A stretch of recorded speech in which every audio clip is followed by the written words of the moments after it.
There was no rainbow waiting for US Treasury Secretary Janet Yellen when she arrived home, but plenty of sunshine. And that is how the US media and business community are largely greeting her trip.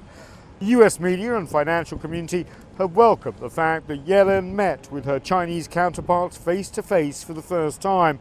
They're also embracing the new conciliatory tone coming from the Biden administration. But President Biden and I do not see the relationship between the U.S. and China through the frame of great power conflict. We believe that the world is big enough for both of our countries to thrive. Both nations have an obligation to responsibly manage this relationship, to find a way to live together and share in global prosperity.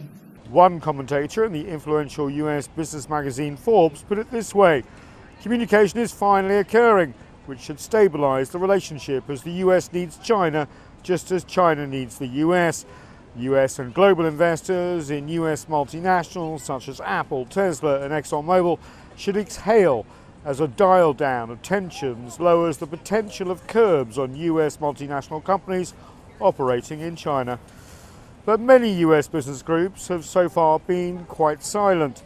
Despite Yellen's warm words, the US and China business communities know the White House is considering further curbs on US investments in China and may add more sanctions on trade in high-end technologies due to so-called national security concerns.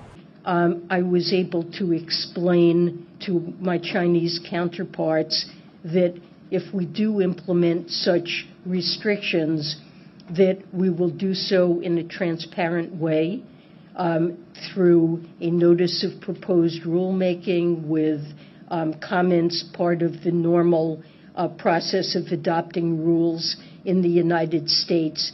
And I emphasized that it would be highly targeted and clearly directed narrowly at a few sectors where we have specific national security concerns. I want to allay their fears that we would do something that would have broad-based impacts on the Chinese economy. US trade groups and companies are also waiting to see if there's any let-up in the Trump-era trade tariffs imposed on hundreds of billions of dollars of Chinese imports into the US, which of course fueled inflation and helped sour the trade environment.